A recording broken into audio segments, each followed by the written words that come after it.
Sir அஸ்ஸலாமு அலைக்கும், வணக்கம். வெக்டரின் 11வது லெசன் ஊடாக சந்திக்கின்றோம். பெரும்பாலுமான எல்லா பகுதிகளும் முடிஞ்சுது. போன கிளாஸ் குறுக்கு பெருக்கம் பார்த்திருந்தோம். அதுலேயும் இறுதியா ஐஜேகே நிமிர்கோண அலகு காவிகளின் குறுக்கு பெருக்கம் பார்த்திருந்தோம். ஒரு ஐஜேகே இடம் சுழி ரொட்டேஷனாக இருக்க வேணும்.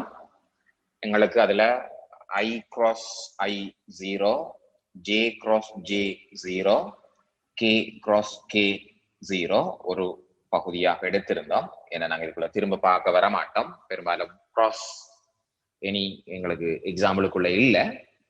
அது மாதிரி இப்ப நாங்க I cross J எடுத்தோம்னு சொன்னால் அதே சுழி I cross J பகுதிக்குள்ள எடுத்தமாக இருந்தால் எந்த வகையிலையும் எழுதி கொள்ளலாம். நீங்க I J எடுத்தால் K என்றும், அது மாதிரி J cross K எடுத்தால் J cross K எடுத்தால் I என்றும், அது மாதிரி K cross I எடுத்தால் K cross I எடுத்தால் அடுத்த காவி J என்றும் வரும்ன்றது தெரியும். மூன்றாவது பகுதி இத மாற்றி எழுதினா அதுல சம்டைம் மிஸ்டேக் இருக்கலாம். எழுத்துல பாருங்க, J cross I என்றால் மைனஸ் K என்றும், K cross J என்றால் மைனஸ் I என்றும், அது மாதிரி I cross K என்று சொன்னால் மைனஸ் J என்றதும் இந்த பகுதி. இதுல கொஞ்சம் சரி பாருங்க, எழுத்துல பிழை இருக்க சுட்டி காட்டப்பட்டிருந்துச்சு. ஸோ இந்த எழுத்துல சரியா இருக்கா அப்படின்னு சொல்லி பாருங்க. ஸோ இது மூன்றையும் போன கிளாஸ்ல பார்த்திருந்தோம். இப்ப நாங்க கேள்வி ஊடாக விளக்கங்களை பெறுவோம். ஸோ முதலாவது கேள்வியிலிருந்து ஸ்டார்ட் பண்ணி எடுத்துக்கொண்டு போவோம். சரி, முதலாவது கேள்வி.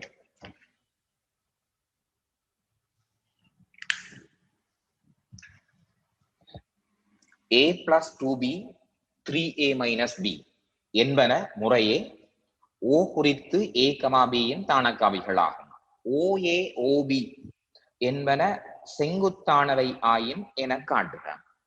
இப்ப தரவுல தந்திருக்கிற பகுதியில OA என்ற காவி இது A, இது O, இது காவி, இது B, இது செங்குத்தான ரெண்டு பகுதிகள் என்று சொன்னால் இந்த A என்ற தான காவிதான் உங்களுக்கு தந்திருக்கிறது. அப்படி என்றால் OA என்ற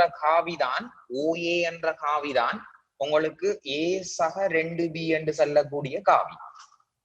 அது மாதிரி B என்று தான காவி என்றதால OB என்று சொல்லக்கூடிய காவிதான் அங்க தரவுல தந்திருக்கிறது 3A சய B என்ற காவி இதுவாக இருக்கும்.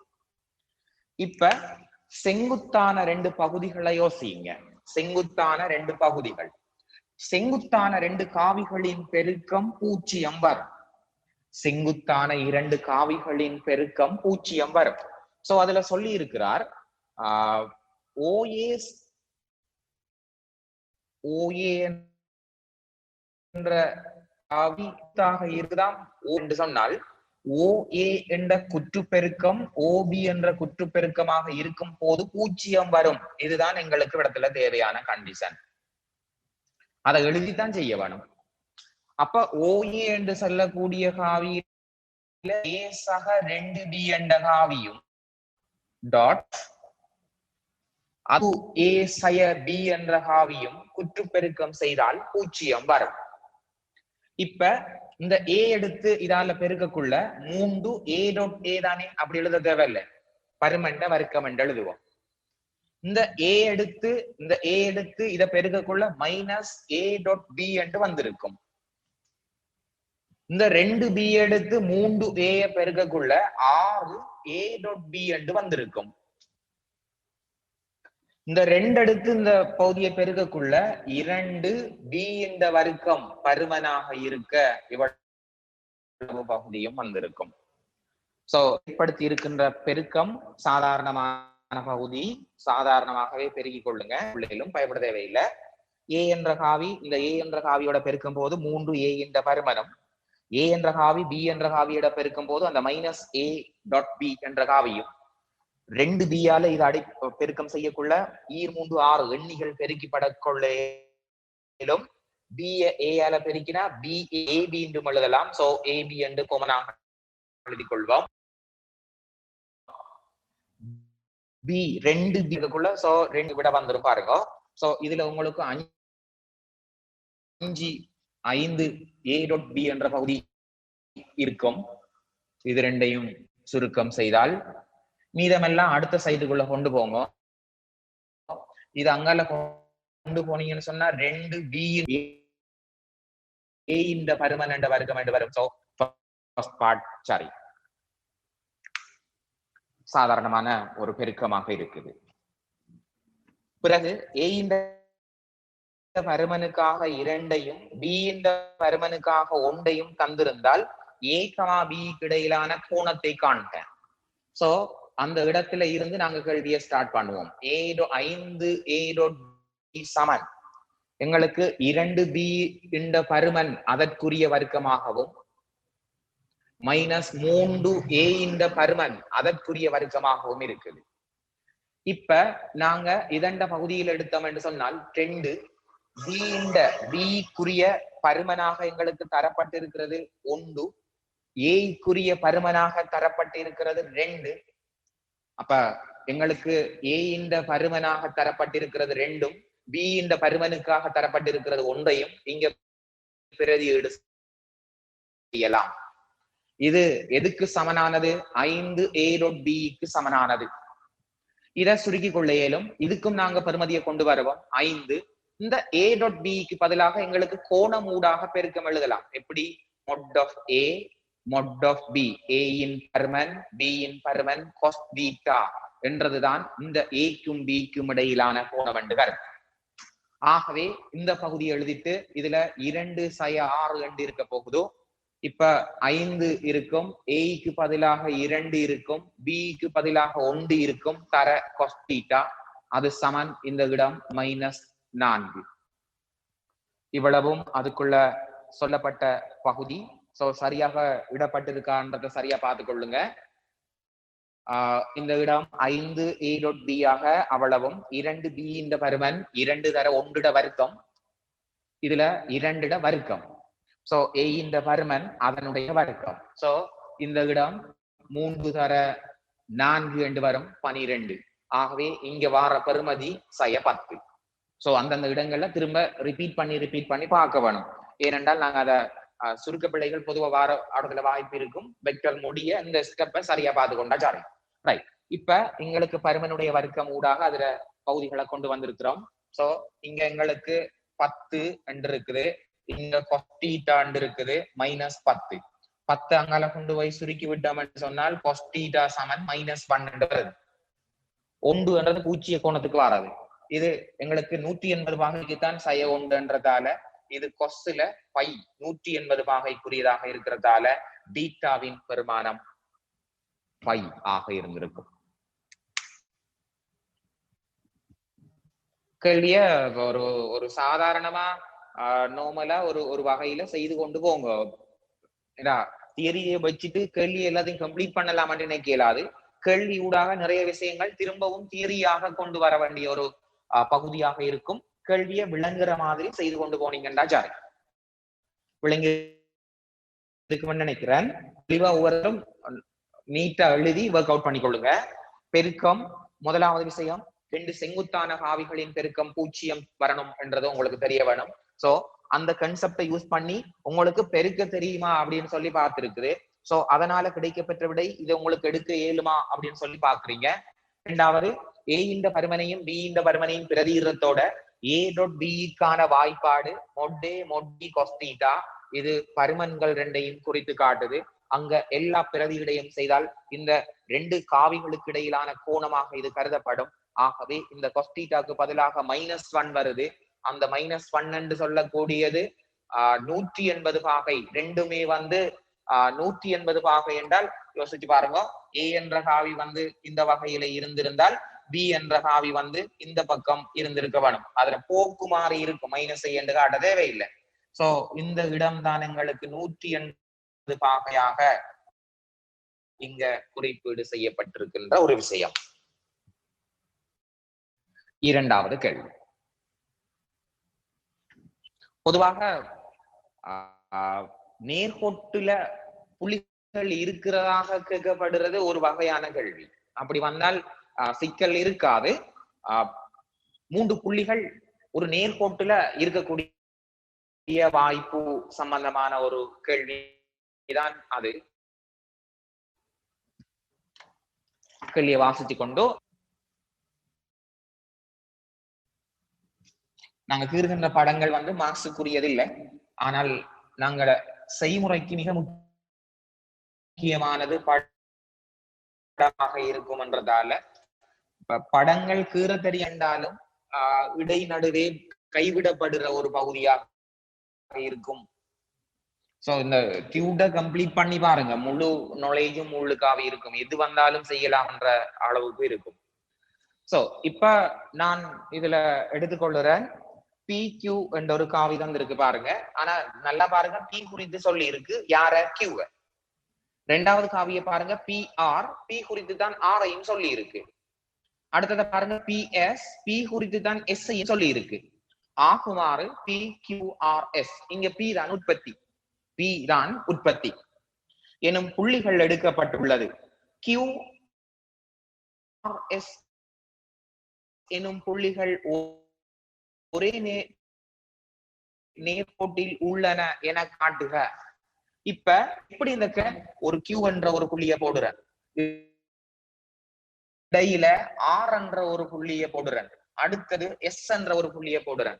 நேர்கோட்டில் இருக்கும் என்றால் நேர்கோட்டிலேயே நாங்க படத்தை எடுத்துத்தான் கேள்வியை செய்ய வேணும், நேர்கோட்டுக்கு வர வேணும்.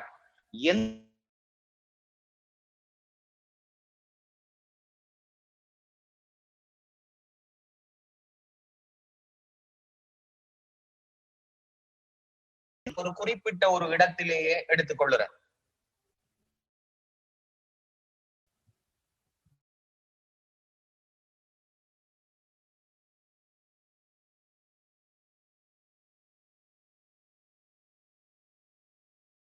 PQ தெரியும். ஒரு நேர்கோட்டு காவியில நாங்க எப்படி கண்டுபிடிக்கிறோம் அப்படின்னு சொன்னா, இந்த காவியில இந்த QR என்ற காவியை நான் ஒரு இடத்துல காணுறேன். கண்டதுக்கு பிறகு அந்த QS என்ற ஒரு காவியையும் காண்றேன்.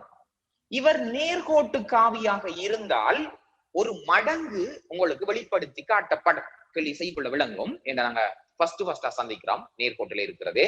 சோ செய்கின்ற முறை என்ன அப்படின்னு சொல்லி பார்த்தால், நீங்க QR என்று செல்லக்கூடிய வெக்டரை காணுவோம். ஸ்டார்ட் பண்ணுங்க. ஃபர்ஸ்ட் ஸ்டெப் இதை நாங்க கேள்வியை செய்யறதுக்கான முறை, QR என்று செல்லக்கூடிய வெக்டரை முதல் ஸ்டார்ட் பண்ணுங்க. QR என்ற வெக்டரை ஸ்டார்ட் பண்ணுங்க, அவசரப்பட வேணாம், மெதுவா ஒவ்வொரு பகுதிக்குள்ளால வருவோம். Qல இருந்து R-க்கு போறண்டா உற்பத்திக்கு வாங்க, Qல இருந்து P-க்கு போய் P-ல இருந்து R-க்கு போங்க. அப்ப எழுதுங்க, Qல இருந்து P-க்கு வாங்க, சக P-ல இருந்து R-க்கு வாங்க, P-ல இருந்து R-க்கு வாங்க. காவி எழுதியாச்சு. உங்களுக்கு PQ என்ற வெக்டருக்கு பதிலாக தெரியும், PR என்ற வெக்டருக்கு பதிலாக தெரியும், அதை தந்திருக்கிறார், நான் எழுதியிருக்கிறேன், நீங்க அதுல பார்த்து செய்து கொள்ளலாம். PQ என்ற வெக்டருக்கு பதிலா உங்களுக்கு 3A வெக்டர் தந்திருக்குது. அது மாதிரி PR என்ற வெக்டருக்கு பதிலா 2B என்ற வெக்டர் தந்திருக்குது. இப்ப எழுத போறேன், இந்த QP என்று சொல்லுறது மைனஸ் PQ எழுதலாம். நீங்க இந்த எழுத்த மாத்திரண்டால் காவி மைனஸ் மாறி எங்களுக்கு மைனஸ் 2A சக 2B அப்படி என்று வந்திருக்கும். சோ இந்த இடத்துல நாங்க ஒரு 2B சய 2A என்ற பகுதியை நான் இதுக்குள்ள எழுதி எடுத்து இருக்கிறேன். சோ இந்த இருக்கிற பகுதி அவ்வளவும் இருக்கட்டும். இரண்டாவது ஸ்டெப்புக்குள்ள வரோம். PQ-க்கு 2A, PQP-க்கு மைனஸ் 2A நீங்க டைரக்டா போடலாம். இந்த வரி எழுதாமலுக்கு இதை எழுதலாமா? இந்த வரியை நீங்க டைரக்டா எழுதலாம். ரைட், முதல் பார்ட் முடிஞ்சது. முடியுங்களா? ஒவ்வொன்றா முடிச்சு கொண்டு வாங்க.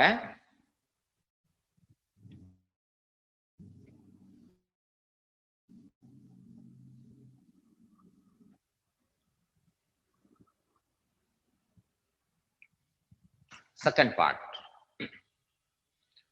கியூல இருந்து எஸ் கண்டுபிடிப்போம். நீங்க ஆர் எஸ் கண்டுபிடிக்கலாம். ஆனா எப்பொழுதும் பெருசா கண்டுபிடிக்க பழக வேணும். சோ அந்த நேர்கோடு இது இப்படி விலகியும் இருக்கலாம் தானே. இங்க பாருங்க விருதான் இதுல கியூவும் இதுல ஆர் இதுல எஸ்ஸும் இருக்க இப்படி இருந்திருக்கலாம் தானே. இப்படி இருந்திருக்கலாம், இங்க பி இருந்திருக்கலாம். அப்படின்ற அந்த 3 புள்ளியும் நேர்கோட்டுல இல்ல இந்த கருத்து. இப்படி வந்தீங்கன்னா நீங்க செய்ய மாட்டீங்க கேள்வி. இப்படி சில ஆட்கள் இப்படிதான் எடுத்துக்கொண்டு கேள்வி செய்வாங்க. அடுத்த கட்டம் அங்கல ஒரு குறிப்பிட்ட லெவலுக்கு அங்கல அவர் செய்ய மாட்டாங்க. அவ கடுங்கவனமா இருக்கணும். நேர்கோட்டுல யாராவது புள்ளி சொல்லப்படுதுண்டா நீங்க தீரும் போதே நேர்கோட்டுல தீறிக்கொள்ளணும். ரைட். இப்ப நாம எடுத்த பகுதியில 2 துண்டுகள் எடுக்கிற ஏதாவது ஒரு நேர்கோட்டுல 3 புள்ளிகளை காட்ட வேணும் என்று சொன்னா 2 காவிகள் எடுக்கணும். அந்த 2 காவியில ஒன்று QR எடுத்திருக்கிறேன், அடுத்த காவியாக நான் QS எடுக்க போறேன். சோ இப்ப நீங்க ஸ்டார்ட் பண்ணுங்க, QS எடுங்க. திரும்ப திரும்ப கொஞ்சம் செய்து பார்க்கணுமா, நல்ல இன்டெலிஜென்டா கொஞ்சம் ஒர்க் அவுட் பண்ணணும். ரைட். QS என்று சொல்லக்கூடிய காவிக்குள்ள வருவோம். QS எப்படி எழுதலாம்? Qல இருந்து S-க்கு போறண்டால் Qல இருந்து P-க்கு வந்து P-ல இருந்து S-க்கு போயிருக்க வேணும். இந்த QP-க்கு பதிலாக தான் இந்த -2A போடலாம். P-க்கு பதிலா 2A போடலாம் என்றால் QP-க்கு பதிலா -2A போடலாம். போடுங்க. PS என்று சொல்லுறத பாருங்க. PS என்றது உங்களுக்கு தரவாக தந்திருக்கு 6B. PS என்று சொல்லக்கூடியது 6B சய 6A என்று தந்திருக்குது. இப்ப இந்த இடத்துக்கு போடுங்க நீங்க PS-க்கு பதிலா 6B-யையும் 6 தரப்பட்ட தரவுல 6B சய 6A இதுல 3A இருந்திருக்கணும் ஒரு இடம். சோ தரவுல வந்து ஃபர்ஸ்ட் PQ என்று சொல்றது 3A என்றதால இந்த இடம் 3A மடங்கு சரியா வருமா? இவ்வளவும் அதுக்குரிய பகுதி. இப்ப 6B சய 6A என்றது வடிவம், இவ்விடத்துல 3A.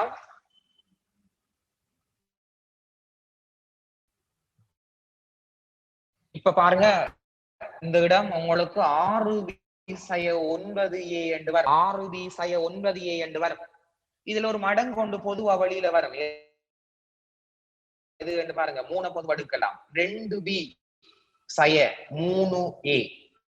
இதுல ஒரு விஷயம் என்னன்னு சொன்னா, இந்த காவி அடையாளம் போட்டு கொண்டும் செய்யலாம், போடாமலும் செய்யலாமா? பிறகு போக நாங்க அதை விட்டுட்டு செய்வோம். காவி ஏ காவி என்றால் இல்ல மார்க் போடணும்ன்ற அவசியம் பிறகு கருத்துல இல்லாம போயிடும், சும்மாவே செய்யலாம். இப்ப பாருங்க QS என்று சொல்லக்கூடிய இடத்துக்குள்ள வந்துட்டோம். இதுல நீங்க செய்யறது சரியா விளையாண்டு எப்படி காட்டி தரும் தெரியுமா? நீங்க ஏற்கனவே எடுத்திருக்கிற QR இருக்குதானே, இந்த QRல உங்களுக்கு தற்போதைய விட சேர்ந்திருக்கும். இங்க பாருங்க இவ்விடத்தை சேர்ந்திருக்கு. இது இங்க வெளிக்காட்டப்படும். இந்த இடம் எங்களுக்கு வெளிக்காட்டப்படும். இந்த இடத்துல 2B 3A என்ற பகுதி அதுல எடுத்திருக்கிறேன். 2B சய 3A என்ற பகுதி. இப்ப இதுல உங்களுக்கு வெளிக்காட்டப்பட்டிருக்கும். இங்க இருக்கிற துண்டு அப்படியே உங்களுக்கு காட்டப்பட்டிருக்கும். இப்ப நாங்க என்ன போடலாம்டா 3 மடங்கு இவ்வளவுக்கும் பதிலா இந்த காவியை கொண்டு வந்து போடலாம். போடுங்க QR என்று செல்லக்கூடிய காவி. இவ்வளவு வரைக்கும் ஃபர்ஸ்ட் பினிஷ் பண்ணுங்க. எந்த ஒரு கேள்வியும் இந்த வடிவத்துல தான் வந்து சேரும். நீங்க என்ன ஒரு மிஸ்டேக் இதுக்குள்ள எடுத்துக்கொண்டு வந்தாலும், இப்ப நான் எழுத்து முறையில கேலஸா இருந்தோம்னு சொன்னா எந்த ஒரு மிஸ்டேக் வந்தாலும் நீங்க ரிட்டர்ன் வாரத்துக்கு இவர் உதவி செய்வார். அந்த பார்த்துட்டு வரக்குள்ளேயே எங்கேயாவது மிஸ்டேக் இருந்தாலும் கண்டுபிடிக்கலாம். ஆகவே காவியில விடுறதுக்கு வாய்ப்பு குறையும். அதனாலதான் இதை சாய்ஸ் பண்ண சொல்லுறேன். இந்த கேள்வியை சாய்ஸ் பண்ணி செய்யுங்க என்று சொல்ற காரணமே அதுதான். ஆகவே எங்களுக்கு செய்முறை ஊடாக பிழைகள் இருந்தா கூட கண்டுபிடிக்கக்கூடிய வாய்ப்பு அதுக்குள்ள இருந்திருக்கு. சோ இந்த இடம் இது ஃபர்ஸ்ட் எங்களுக்குரிய பகுதி. இதை முன்னுக்காக்கி இதை பின்னுக்காக்கி எழுதியிருக்கிறேன். ஒரு ஆர்டர் இருக்கட்டும். இப்ப அதுல ஒரு பெரியதொரு துண்டை நான் இதுல ஏற்படுத்தி இருக்கிறேன். அந்த காவிக்கு பதிலாக QP சக PS போட்டு இதுவருக்கு பதிலாக -3A எழுதியாச்சு, இவரையும் எழுதியாச்சு, A-யோடையும் B-யோடையும் எழுதிட்டு இதுல மடங்கு வெளியில பொதுவடுத்தா 3 மடங்கு வெளியில வருது. இந்த காவி அவ்வளவுக்கும் பதிலாக இதை நாங்க பிரதியீடு செய்யலாம். ஏ என்ற காவி 3 மடங்கு பி என்றால் இதுல உண்மையான கருத்து ஏயும் பியும் சமாந்தரம். இதுதான் கன்செப்ட். ஏயும் பியும் சமாந்தரமான 2 காவிகள் என்றது கன்செப்ட். ஆகவே இந்த இடத்திலிருந்து நீங்க என்ன எழுதலாம் தெரியுமா? இந்த இடத்தில இருந்து எழுதக்கூடியது இவருக்கும் இவருக்கும் இடையில 3 மடங்கு இருக்கார் என்றால் அந்த QR என்று செல்லக்கூடியதும் இந்த QS என்று செல்லக்கூடியதும் QR என்று செல்லக்கூடியதும் எங்களுக்கு ஒன்றுக்கு ஒன்று சமாந்தரமாக இருக்கு என்றது கருத்து. கோடுகள் 2 இந்த நாங்க மடங்க எடுத்தோம் என்றால் சமாந்தரம் போடலாம் என்று உங்களுக்கு தெரியும். 2 கோடுகள் சமாந்தரமாக இருக்கின்ற நிலைய கருதினம் என்று சொன்னால் பாத்துக்கோங்க, 2 கோடுகள் சமாந்தரமாக இருக்கின்றால் அதுல ஒன்று QS ஆக இருந்திருக்கு. சோ சும்மா உதாரணத்துக்கு எழுதி கொள்றேன். இது Q ஆகவும் இது S ஆகவும் இருக்கட்டும். இன்னும் ஒரு கோடு QR ஆக இருந்திருக்கு. இது Q ஆகவும் இது R ஆகவும் இருக்கட்டும். இதுதான் இதுல கருத்து. இதுல கருத்து இதுதான். ஆனால் Q 2 இடத்தை இருக்கேல. ஆகவே இந்த கோடு வடத்தான் இருந்திருக்கு. அப்ப R வடத்தை இருந்திருக்கு. இப்படி இருக்கேல. ஒரு புள்ளி பொது புள்ளியாகவும் கோடு 2ம் சமாந்தரமாக இருந்தால் அம்மூன்று புள்ளிகளும் ஒரே நேர்கோட்டில் இருக்கும். இதான் கருத்து. அப்ப இந்த இடத்துல ஒரு நேர்கோட்டில் 3 புள்ளிகள் அமைய வேண்டுமென்றால் கோடுகள் சமாந்தரம் என்று காட்டினீங்கன்றால் அடுத்த வரியில நீங்க 3 புள்ளிகளும் ஒரே நேர்கோட்டில் இருக்கும் என்று எழுதலாம். ஏனென்றால் இது 2ம் சமாந்தர கோடுகள் தான். ஆனால் ஒரு புள்ளி பொது புள்ளி, ஒரு புள்ளி பொது புள்ளி. ஆகவே நெக்ஸ்ட் லைன் போலதான் விஷயம். ஆகவே Q, R, S ஒரே நேர்கோடு, ஒரே நேர்கோடு.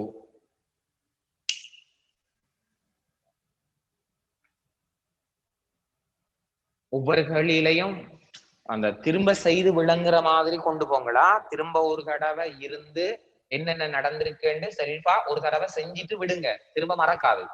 ஒரு தரத்தோட விடத்தோட விட்டுறாம நீங்க ஒரு தரம் ரஃபா எடுத்து ஒரு தரம் செய்துட்டு விட்டீங்கன்னா தான் அடுத்தடுத்த கிளாஸ்ல இன்னும் கொஞ்சம் பெர்ஃபார்மன்ஸ் கூட கூட கூட வரும். இந்த சாப்டர்கள் தான் திரும்ப திரும்ப பெரிய கேள்விகளுக்குள்ள தனித்தனியா கிடைக்கும். எழுதிருப்பீங்க அப்படின்னு நினைக்கிறேன். இதுல இருக்கிற அடுத்த மேலதிகமாக இருக்கிற விஷயம் அப்படின்னு சொன்னால் விகிதத்தை கேட்பாரு. விகிதம் என்ற அளவுல எங்களுக்கு கேள்வி இருக்கும். அதையும் நான் அந்த கேள்வியில செய்து விடுறேன்.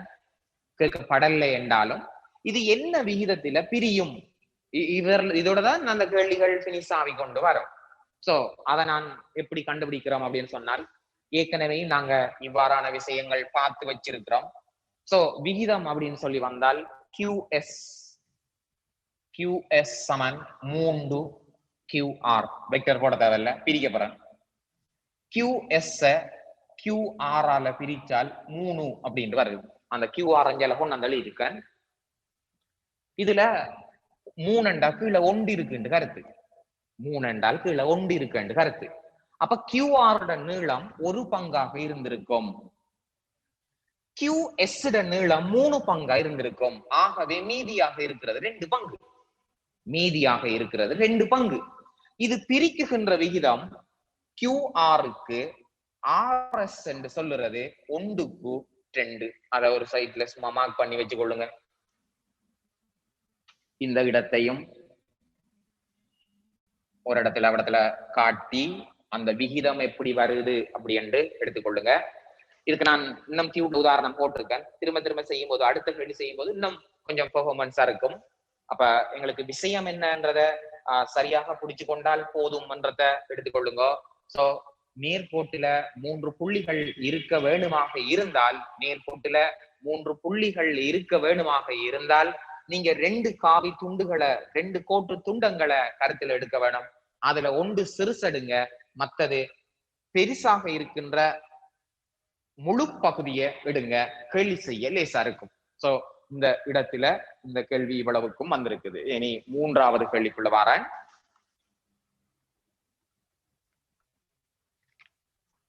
மூன்றாவது கேள்வி.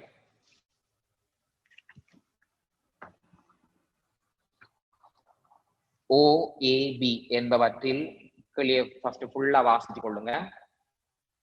OA Saman ஏயாம், OB Saman பியாம், OC Saman A சக 2 பியும் ஆகும். BCல ஒரு புள்ளி இருக்குதாம் பியாம், அது 2க்கு ஒன்றாக பிரிக்கும் புள்ளி P ஆகும். OP என காட்டுக.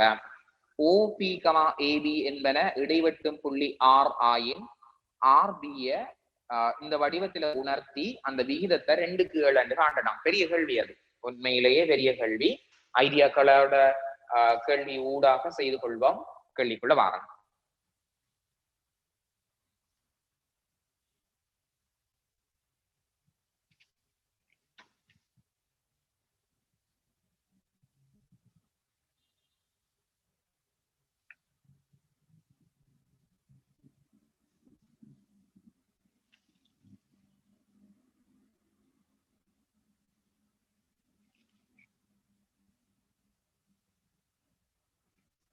கேள்வி செய்ய போறேன். ஆரம்பம் அந்த 3 கிளாஸ்ல எதுவுமே மிஸ் பண்ணாத அளவுக்கு பார்த்து கொள்ளுங்க. மிஸ் பண்ணாத அளவுக்கு, அப்பதான் அந்த செல்ஃபான ஒர்க் அவுட்டோட நீங்க கேள்வியை செய்யக்கூடிய மாதிரி இருக்கும். ஏனென்றால் இது கூட படம் பெறுறது கொஞ்சம் ரிஸ்க் மாதிரி இருக்கும். கீறி காட்டுறேன், சரியா மெதட்ட புடிச்சு கொள்ளக்கூடிய மாதிரி இருக்கணுமா? ரைட். OA OB. அப்ப நான் இதுல படத்தை கீற போறேன். இங்க கீறுறேன்னா ஓவில இருந்து ஒரு A என்ற ஒரு காவி நாமளா தானே விரும்புகிறோம். அதுல ஒன்றை கிடையாது எங்களுக்கு நல்லம். அதுக்காக இன்னும் ஒரு B என்று செல்லக்கூடிய காவி, அதை விட கொஞ்சம் ஷோர்ட்டான நீளத்துல கீறுறேன்னா இது B. இவர்ல A காவி இருக்காரு, இவர்ல B காவி இருக்காரு. குறிக்காதீங்க. அதுல இப்ப இப்படி குறிச்சா கன்ஃபியூஸ் ஆகலன்னா பிரச்சனை இல்லை, குறிங்க. இப்படி இருக்கும். குறிக்கப்படாதண்டு இல்ல, கோடுகள் வெட்டி துண்டு துண்டாகுமே, அன்னரம் நீங்க எது ஏன்னு மறந்துடுவீங்க. அதுக்காக நான் குறிச்சிருக்கிறேன், குறிக்காம விடுங்க. OAண்டா A வரணும், OBண்டா B வரணும் தெரியுதானே? ரைட். இப்ப OCங்கிற புள்ளி C எங்க வரணும் அப்படின்னு பார்ப்போம். நாங்கள தான் C வைக்கணும். ஒருத்தர் என்ன செய்யறாருண்டா சும்மா பிடிச்சு கொண்டு ஒரு இடத்துல C என்று வச்சு போட்டு இப்படி போட்டுடுறார். இதுதான் நாம் அவர A சக 2 பியாம். இதுதான் நாம் A சக 2 பியாம். அவர் கேள்வி செய்ய மாட்டார். குறிப்பிட்ட ஒரு இடத்தோட அவர் அவுட் ஆகிடுவார். இதான் காவியில சாதாரணமான ஒரு நோமலா படிச்சு வச்சிருக்கிற ஒரு ஸ்டூடெண்ட் விலகுற முதலாவது இடம் இதுதான். ரைட். அப்ப உங்களுக்கு காவி கூட்டல் என்றால் என்னன்னு தெரியும் தானே? காவி கூட்டல் என்றால் என்ன என்று தெரியும். அப்படி என்றா இங்க சொல்றேன் பாருங்க. A இங்க B தந்தா A சக B எப்படி தெரியுமா இருக்கும்? விடத்த இணைகரத்தை கம்ப்ளீட் பண்ணினால்தான் உங்களுக்கு விடத்த வார காவி இந்த இடம் தான் உங்களுக்கு A plus B இருக்கும். இந்த கோட்டு நீளம் 2B எப்படி இருக்கும்? A plus 2B எப்படி இருக்கும்? அப்ப A என்று செல்லக்கூடிய காவி இங்க இருந்தா B என்று செல்லக்கூடிய காவிய டபுள் ஆக்குங்க. B என்று செல்லக்கூடிய காவிய டபுள் ஆக்குங்க. டபுள் ஆக்கினா 2 மடங்கு ஆக்கினவண்டா இங்க குறித்து காட்டப்படுற புள்ளிதான் C ஆகவும் இந்த கோடுதான் A plus 2B ஆகவும் இருக்கும். காரணம் இவ்வளவும் 2B-க்குரிய காவி, அவ்வளவுக்குரிய காவி. அப்ப நாங்க C என்ற காவிய எப்படி குறிக்கிறேன்டா இத 2 மடங்காக்குங்க. கோட நீங்க டாட் லைன்ல எடுத்தாலும் சரி, டிரெக்ட் லைன்ல எடுத்தாலும் சரி. ஆனா கவனமா இருக்கணும், B விடத்தோட நிக்கண்டு. எழுத்துக்கள் தான் முக்கியம். இதண்ட 2 மடங்குக்கு மேல வர வேணும், இங்க வர வேணும். அப்ப 2B வந்துருமே, அத மைண்ட்ல வச்சு கொள்ளுங்க. அதுக்கு கூட அந்த A எடுத்து இணைகரத்தை கம்ப்ளீட் பண்ணினோம் என்று சொன்னா, இந்த A என்ற பகுதி எடுத்து நாங்க இணைகரத்தை கம்ப்ளீட் பண்ணினோம் என்று சொன்னா, இப்போ உங்களுக்கு விஷயம் விளங்க வேணும். இந்த புள்ளிதான் C ஆக இருந்திருக்க வேணும். இதுல ஏக்கு ஏதான் இருக்கும், இதுக்கு ஏக்கு ஏதான் இருக்கும். இவருக்கு சமாந்தரமான ஒரு கோடுதான் இங்க வரையப்பட்டிருக்கின்ற ஒரு கோடு. இந்த இவ்வளவுலையும் 2b இருக்கு என்றத மைண்ட்ல வச்சு கொண்டு இந்த c-ய நீங்க வரைய வேணும். சோ இவ்வளவும் b ஆக இருந்திருக்கும். இதை நீங்க எப்படி வரைஞ்சாலும் சரியா, நான் டொட்ல சும்மா போடுறேன், டொட் போடணும்ன்ற எந்த அவசியமும் இல்ல, டிரெக்டா கோட்டிலேயே நீங்க வரையலும், அல்லது கலர் பாவீங்க. நல்லா நோட்ஸ் அதுலயாவது வடிவா தெரியட்டும், கலராவது பாவீங்க. ரைட். இந்த ஓசி என்று சொல்லக்கூடிய காவி அந்த கோடு வந்தா நீங்க என்ன எழுதணும் என்றால்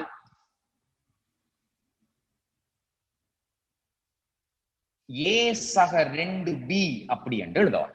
ஓசி என்ற கோடு தான் அது. ஓஏ என்று வந்தால் கோடு ஏ என்று எழுதணும். ஓபி என்று வந்தால் பி என்று எழுத வேணும். இப்ப உங்களுக்கு விளங்கி இருக்கும் என்று நினைக்கிறேன். இணைகரம் என்று தார பிரதான நோக்கம் என்ன தெரியுமா? இதுல எதிர்பக்கங்களுக்கு நீங்க சமகாவிகளை நீங்களே பாவிக்கலாம் என்றதான் இணைகரம் தாரத்தோட பிரதான நோக்கம்.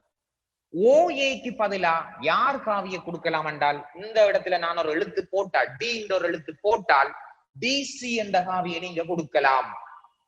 அப்ப ஏசி என்ற காவிக்கு என்ன கொடுக்கலாம்? ஏசி என்ற காவிக்கு என்ன கொடுக்கலாம் என்று பாத்தீங்கன்னா, இவ்வளவும் 2b எடுத்திருக்கிறோம். சோ ஏசி என்ற காவிக்கு நீங்க 2b என்று நீங்கள் எழுதலாம். ஒரு இடத்திலையும் காட்டிக்கொள்ளவே இல்லை. சரி, விளங்கியிருக்கும் நினைக்கிறேன். இணைகரத்திட பிரதான நோக்கம் சமகாவிகளை உருவாக்கி காட்டுதல். ஏ ஏ 2b 2b இந்த உருவாக்கம் தான் இந்த பிரதானமான ஒரு விஷயம். ரைட். இப்ப கேள்விக்கு அங்கால வாசிங்க, எல்லாம் செய்யக்கூடிய மாதிரி இருக்கு. இப்ப அவர் சொல்லி இருக்கின்ற அடுத்த இடம்தான் பிசியில ஒரு புள்ளி இருக்குதாம், பிசியில ஒரு புள்ளி இருக்குதாம். அதனால பிசி என்று சொல்றத கோடாக இணைச்சு காட்டுங்க. அந்த புள்ளி எப்படி இருக்குதாம்? பி என்ற புள்ளி இருக்குதாம் 2க்கு 1. அப்ப பில இருந்துதான் 2 பங்கு கொடுக்க வேண்டும். இதுதான் பி என்று சொல்லக்கூடிய புள்ளி. விகிதம் போடும் போது உங்களுக்கு ஒரு விஷயம் சொல்லியிருக்கிறேன், ரவுண்ட் பண்ணி மார்க் பண்ணணும். அது உங்களுக்கு வசதியா இருக்கும் செய்யறதுக்கு. பி என்ற புள்ளியை கொடுத்தாச்சு. ஓபி சமன் என காட்டுக. அதை காட்டி போட்டுதான் அடுத்த கோட தீர்வோம். அப்ப கொஞ்சம் நல்ல எல்லாத்தையும் கிளியர் பண்ணி ஒழுங்கா எழுதுங்க. சின்ன சின்ன படங்குறாம நல்ல தெளிவாக விளங்கக்கூடிய மாதிரி படங்கள், கோடுகள், வெட்டுற பகுதிகள் எல்லாம் விளங்குற மாதிரி ஒரு அளவு பெருசாவாது பிரிக்குங்க.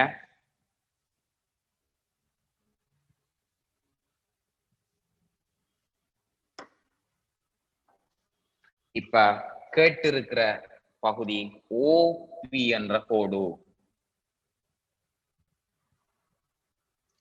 அவசரப்படாம செய்யணுமா? விட சாதாரணமா வந்து சேரும், பயம் இல்லாம செய்ய வேணும். விடை சாதாரணமா வந்து சேரும். நீங்க எதிர்பாராத அளவு உங்கள அந்த மாற்றம் பார்க்கலாம். செல்ஃபா நீங்க செய்து கொண்டு போக ஆன்சர் கிடைக்கும். ஆனா எழுத்து முறை மட்டும் சரியாக இருந்துற வேணும். படத்தை கீறி எடுத்ததுக்கு பிறகு ஓபி என்ற காவிதானே கேட்டிருக்கார், அந்த விட வர வேணுமா? ஓபிக்கு அந்த விட வர வேணும். ரைட். ஸ்டார்ட் பண்ணுறதே அதுலதான். எழுதுங்க, ஓபி என்று சொல்லக்கூடிய காவி என்று ஸ்டார்ட் பண்ணுங்க. எப்படி ஓபிக்கு எழுதலாம் என்று பார்த்தா, ஓபிக்கு எப்படி எழுதலாம் என்று பார்த்தா, இந்த முக்கோணியை நீங்க கருத்தில் எடுக்கலாம் தானே? நல்லா பாருங்க, இந்த முக்கோணியை நீங்க கருத்தில் எடுக்கலாம். ஓகே. அப்ப ஓபிக்கு உங்களோட எழுத்து முறை எப்படி வரும்? ஓவில இருந்து பிக்கு போகணும்டா, ஓவில இருந்து பிக்கு போய் பியில இருந்து பிக்கு போனா சரிதானே? ரைட். அப்ப முதல் காவி கூட்டல் எழுதுங்க. ஓவில இருந்து பிக்கு போய் அங்க பியில இருந்து பிக்கு போயிருக்கலாம். எழுதுங்களா? அந்தந்த இடத்திலே எழுதி கொண்டு கிளியர் செய்து கொண்டு போவோம். இப்ப நாங்க ஓபி என்ற வெக்டருக்கு பதிலா எங்களுக்கு தெரியும் பி என்று போடலாம். பிபி என்றது ஒரு புது துண்டு. அந்த பிபி முழு துண்டு என்னன்னு பாருங்க. அந்த பிபி முழு கோடும் என்னன்னு பாருங்க. இந்த பிபி முழு கோடும் பிசி. அப்ப இவர் பிசியில ஒரு பங்காக இருப்பாரு. அது என்ன பங்குன்னு பாத்தீங்கன்னா பிசியில ஒரு பங்கா இருப்பாரு. பிபின்றது 2 பங்கு. அப்ப எப்படி போடுங்க தெரியுமா? 2 மேல போட்டுட்டோ கீழே மொத்தத்தை போடுங்க. 2ஐயும் 1ஐயும் கூட்டினா 3. இப்ப பிசி போடுங்க. விஷயம் முடிஞ்சது. முந்தி நாங்க லம்டா போடுற மாதிரி தானே அது. அப்ப பிபி என்றது எங்களுக்கு தெரியா, ஆனா பிசி என்ற காவியை நாம கண்டுபிடிச்சு கொள்ளலாம். ஆகவே முழு கோட்டுல இந்த பிபி என்ற துண்டு 2/3 பங்கு. ஒரு பங்கை விட குறைய 2/3 பங்கு. 2வது ஸ்டெப் முடிங்க. அந்த விகிதம் எழுதப்பட்ட முறையை நல்லா பாருங்க. நிறைய கேள்வி இப்படி செய்வோம், குழப்பாது, லேசா செய்திடலாம். ஆரம்பம் பிபிக்குரிய 2 பங்கு போடுங்க. கீழே மொத்தம் 2ஐயும் 1ஐயும் கூட்டி 3 பங்கு போடுங்க. நெக்ஸ்ட் பி என்று எழுதியாச்சு. சக 2/3 பிசிக்கு எழுத போறேன். போட்ட பாருங்க. பிசிக்கு எழுத போறேன். பிசி என்ற காவி. பிசி என்ற காவி என்றா எப்படி எழுதலாம்? பிசி என்ற காவிக்கு எப்படி எழுதலாம் பாருங்க. பி என்ன இருக்கு, சி என்ன இருக்கு. அப்ப ஓவ சேர்த்துக்கொள்வோம். அப்ப பிசிய எழுதுறதா இருந்தா பில இருந்து ஸ்டார்ட் பண்ணணும். ஓவுக்கு வந்து ஓவில இருந்து சிக்கு போயிருக்கணும். ஆரம்ப புள்ளி முடிவு புள்ளி. ஆரம்ப புள்ளியிலிருந்து ஓவுக்கு வாங்க, ஓவில இருந்து முடிவு புள்ளிக்கு போங்க. இப்ப அதுக்குள்ள எழுதுங்க. ஒரு பிரேக்கெட் போட்டு எழுதுங்க. பாக்குறாள் லேசா திருத்துவார். பிசி என்ற காவிக்கு பதிலா பிஓ காவி எழுதுங்க. பிஓ காவி சக ஓசி காவி.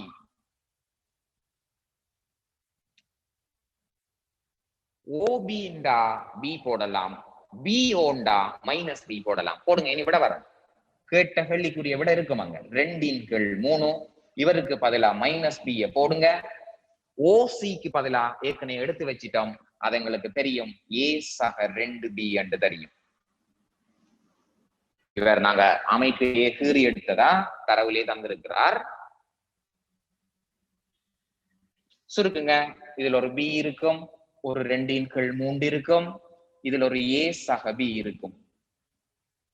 2bல ஒரு பிய கழிங்க. நான் எந்த ஒரு இடத்துலயும் காவிக்கு அடையாளம் போடல. நீங்க தேவைப்பட்டா கடைசியில போட்டு கொண்டு வரலாம், போடாமலும் எழுதலாம், பயப்பட தேவையில்லை. இந்த 3 இங்க கொண்டு வாங்க. 3b அப்படின்ட்டு வரும். இந்த 2ஆல் அடைக்கு நீக்கம் செய்யுங்க. 2a சக 2b என்று வரும். கீழே 3 இருக்கும். இப்ப விடையை பாருங்க. வரும் அப்படியே 2a சக 5b, கீழே ஒரு 3. இதுதான் ஓபிக்குரிய எழுத்து முறை. விளங்கியிருக்கும்னு நினைக்கிறேன். பூரணமா 100க்கு 100% இடத்திலேயே விளங்கணும்னு நான் உங்களை எதிர்பார்க்க இல்லை. கொஞ்சம் கொஞ்சமா விஷயங்களை உள்வாக்கி கொண்டு கேள்வியில எண்ணிக்கையை பாத்தீங்கன்னா கூட கேள்வி போட்டு தந்திருக்கிறேன். அவ்வளவும் கம்ப்ளீட் பண்ணவே ஒரு ஐடியா கிடைச்சிடும். சோ எழுத்து முறைகளை திரும்ப நல்லா ஞாபகம் வச்சு செல்ஃபா இதை பார்க்காம திரும்ப ஒரு தரம் நீங்க ஒரு ஒர்க் அவுட்டை ஃப்ரீ டைம் கிடைக்கிற நேரம் முழுக்க ஃப்ரீயா தான் இருப்பீங்க. நிறைய டைம் கிடைக்கும். அதுல சாய்ஸ் பண்ணி ஒழுங்கா இருந்து தனிய செல்ஃபா ஒர்க் அவுட் பண்ணி வச்சுக்கோங்க. ரைட். ஓபி என்ற இடம் முடிஞ்சு. தொடர்ந்து கேள்வியை வாசிங்க. தொடர்ந்து கேள்வியை வாசிங்க. இப்பதான் அடுத்த குறிப்பீடு செய்ய வேண்டும். ஓபியும் ஏபியும் என்பன இடைவெட்டும் புள்ளி 6. இப்ப நீங்க ஏபியை இணைக்க வேண்டி கிடக்குது. இணைங்க.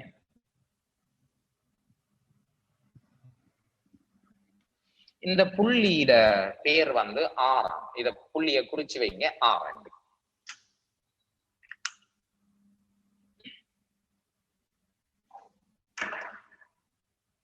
இந்த புள்ளிய குறிச்சு வைங்க 6 அப்படின்னு.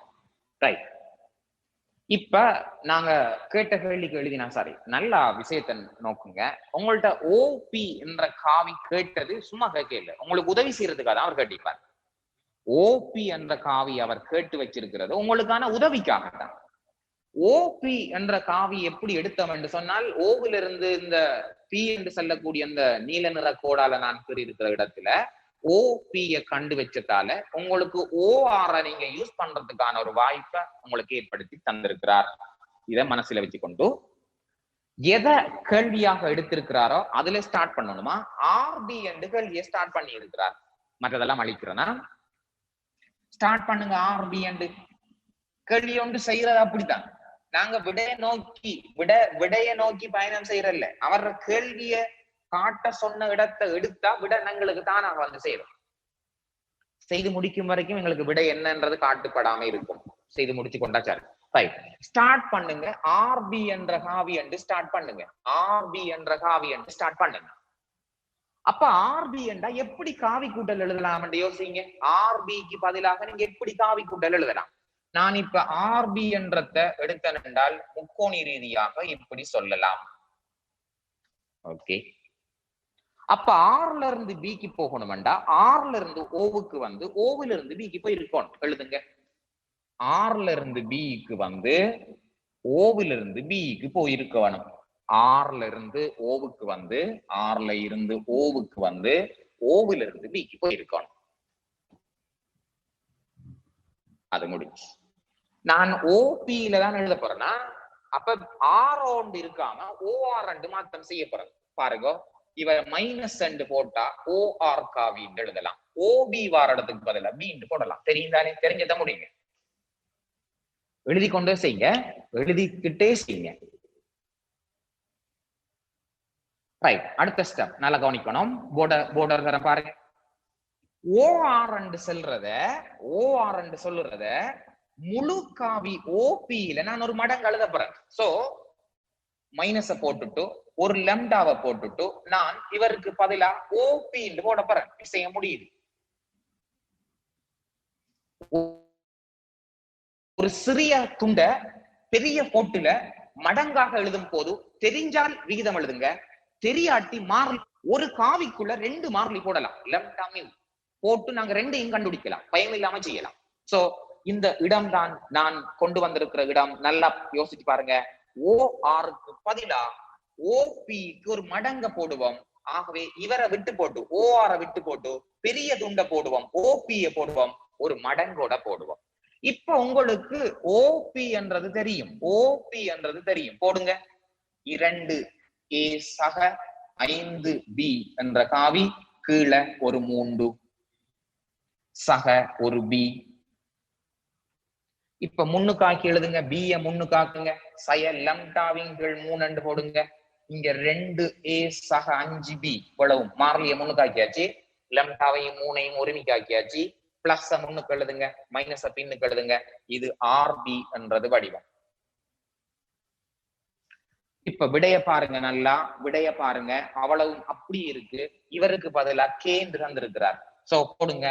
ஆர்பி என்ற பகுதிக்கு பதிலா b மைனஸ் கே 2a சக 5b. இங்க நாங்க எடுத்திருக்கிறோம் கேக்கு பதிலா லம்டா பை 3. அவர் கே என்று தந்திருக்காதானே? எழுதியாச்சு. ஒரு பாட்டு முடிஞ்சு. இன்னொரு துண்டு தான் இருக்கு. இன்னும் ஒரு கரம் ஆர்பி காணவன். முடியுங்க, சொல்றேன். இன்னும் ஒரு தடவை ஆர்பி காணவன்.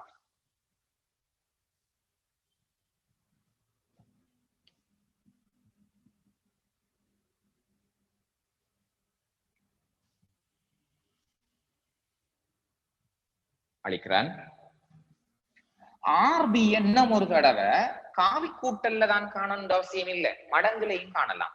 2 தரம் காவி கூட்டல் பயன்படுத்த வைத்தால் கேள்வி பெருசா இருந்திருக்கும். நாம் முந்தி செஞ்சீங்க. ஓஜியை லம்டா ஏ சக மியூ பி எனும் வடிவில் இருவிதமாக எழுதி அப்படின்னு செஞ்சிருக்கிறோம். அத மாதிரி இந்த ஆர்பி இன்னொரு தடவை எழுதுறதுக்கு காவி கூட்டலை யூஸ் பண்ண தேவையில்லை, வேறொரு மெத்தட்ல செய்வோம். ரைட், ஆர்பி என்ற காவி ஸ்டார்ட் பண்ணுங்க. இவர் முதலாவது சமன்பாடா இன்னொரு ஆர்பி எடுக்க போறாங்க. ஆர்பி என்றது எந்த முழு கோட்டின் பங்கு? காவி கூட்டல்ல எழுதாட்டி கோடுகள்ற பங்காகவும் சொல்லலாம். அப்ப ஆர்பி என்று சொல்லக்கூடிய கோடு இத பாருங்க. ஏபி என்ற பகுதியில இவர் ஒரு சின்ன துண்டு, முழு கோடு ஏபி. ஒரு விஷயம் நல்லா அவதானிக்கணும், இதுல போக்கு ஆர்ல இருந்து பிக்கு போனா நீங்க கோடு எழுதக்குள்ள ஏல இருந்து பிக்கு போகணும். இப்ப எப்படி எழுதுறன்னு பாருங்க. மியூ மடங்கு ஏபி என்று எழுதலாம். ஆர்பி என்றது ஒரு சின்ன துண்டு, அதுல மிகப்பெரிய கோடு ஏபி. கேள்வியும் அதுதான். ஏபிய இவர் என்ன பங்குல பிரிக்காரண்டா மியூவை கண்டுபிடிச்சிங்கண்டா. சரி, இதான் விஷயம். ஆகவே ஆர்பி என்ற இடத்துக்கு பதிலாக இப்படி மியூ மடங்கு ஏபி என்று போட்டுட்டோ ஏபிக்குரிய தானக்காவி இப்ப நாம பி மைனஸ் என்று இதற்கு எழுதுவோம். இரண்டாவது காவி கூட்டல் எழுதல, நான் பெரிய கேள்வி செஞ்சு போகல எழுத தேவையில்லை, டக்குன குயிக்கா போட்டுடலாம். தானக்காவி முறையில போட்டாச்சு. ஏபிக்கு நீங்க தனியா கண்டு போட்டு செய்யலாம், அப்படிதான் வரும். அது ஏபி காவி சமன் ஏஓ காவி சக ஓபி என்று வரும், மைனஸ் ஏ சக பி என்று தான் வரும். அது பிரச்சனை இல்லை, அதுல யோசிக்க வேணாம், குயிக்கா போயிடலாம். இவ்வளவு தூரத்துக்கு வந்துட்டோம்னா சின்ன பகுதிகள். இப்ப முதலாவது ஆர்வி தான், இரண்டாவது ஆர்வி தான், சமப்படுத்துங்க. முதலாவதும் இரண்டாவதையும் சமப்படுத்தி விட்டோம் என்று சொன்னால் எங்களுக்கு ஆர்பி என்ற காவி சமன் ஆர்பி என்ற காவிக்கு வந்தால் உங்களுக்கு ஒரு இடமாக இவர்ல ஒரு துண்டு இருக்கிறார் எழுதுங்க, பி மைனஸ் கேயோட 2a சக 5b, அங்கால மியூ மடங்கோட b மைனஸ் a விளையும் கவனத்தில் எடுங்க. முடிஞ்ச பகுதி முடிக்க போறேன். சோ ஆர்பி இரு வழியாக கண்டதுக்கு பிறகு இப்ப பி இந்த குணகம் சமப்படுத்தின சொன்னா 1 வரும், மைனஸ் 5k வரும். இங்க பி இந்த குணகத்தை சமப்படுத்தினால் மியூ 1 வரும். சோ 1 சமன் மியூ சக 5k ஒரு சமன்பாடு. ஏ இந்த குணகத்தை சமப்படுத்தினால் மைனஸ் 2k வரும். பாருங்க, மைனஸ் கேயால இந்த 2a பிறகுள்ள மைனஸ் 2k ஏ விட்டு போட்டு குணகத்தை எழுதுங்க. இவர்ல பாருங்க, மியூ எடுத்து மைனஸ் ஏ பிறகுள்ள minus mu A, so minus mu வந்து போடுங்க. சோ மியூ இருக்கிற இடத்த 2k போடலாம். இரண்டாவது சமன்பாடு போடுங்க. இந்த சமன்பாடுல மியூ இருக்கிற இடத்த 2k போடலாம். 1 சமன் 7k, k இந்த விட 1 இன் கீழ் 7, k இந்த விட 1 இன் கீழ் 7, மியூ இந்த விட 2 தர 1 இன் கீழ் 7. சோ மியூ சமன் 2 இன் கீழ் 7. இவ்வளவு தெளிவா காட்டுங்க. மியூ சமன் 2 இன் கீழ் 7 தெளிவா காட்டுங்க. கேள்வி அதுதான், விடைய பாத்தீங்கன்னா இருக்கும். சோ லாஸ்ட் ஒன் முடிக்க போறேன். ஆர்பிக்கு ஏபி இத இந்த இருக்கு, இத திரும்ப எழுதுங்க. ஆர்பிக்கு ஏபி ஒரு இடத்துல திரும்ப எழுதுங்க. ஆர்பிக்கு ஆர்பி சமன் மியூ மடங்கு ஏபி, காவி தேவையில்ல. ஆர்பி சமன் 2 இன் கீழ் 7 ஏபி. சோ ஆர்பி இன் கீழ் ஏபி சமன் 2 இன் கீழ் 7. சோ நெக்ஸ்ட் லைன் விட எழுதுங்க. ஆர்பிக்கும் ஏபிக்கும் இடையிலான விகிதம் 2க்கு 7. பாருங்க, இதான் கேள்வி. ஆர்பி என்றது 2 பங்கா இருக்கும், மீதமா இருக்கிறது 5 பங்கா இருக்கும். காட்ட தேவையில்ல கேள்வி. சோ 3 கேள்வி, அதுவும் பிரதானமான பகுதிகள் அதுக்குள்ள முடிச்சு வச்சிருக்கிறேன். சோ நாளை கால மீதமான பகுதிகளோட பார்த்துக்கொள்வோம். சோ விளங்கிருக்கும்னு நினைக்கிறேன். இந்த செய்த கேள்விகளை ஒரு தடவை திரும்ப செய்து விட்டுருங்க. ஸோ ஸ்ட்ரக்சருக்குரிய பகுதிகளோட ஃபர்ஸ்ட் முடிச்சு கொண்டே வர, பாஸ்வேரையும் அதோட முடிச்சு கொண்டு வர, அங்கால எஸ்ஐக்குரிய பகுதியிலையும் கேள்விகளை திரும்ப தொடங்கும் போது இன்னும் 1, 2, 3 கிளாஸ் போ நீங்க அதுக்கு கொஞ்சம் எக்ஸ்பர்ட் ஆகி செய்து கொள்ள பழகிடுவீங்க. ஸோ செய்த கேள்விகளை திரும்ப திரும்ப ஒரு தரம் பாருங்க. ஏதாவது சிக்கல் ஆனிச்சுன்னு சொன்னால்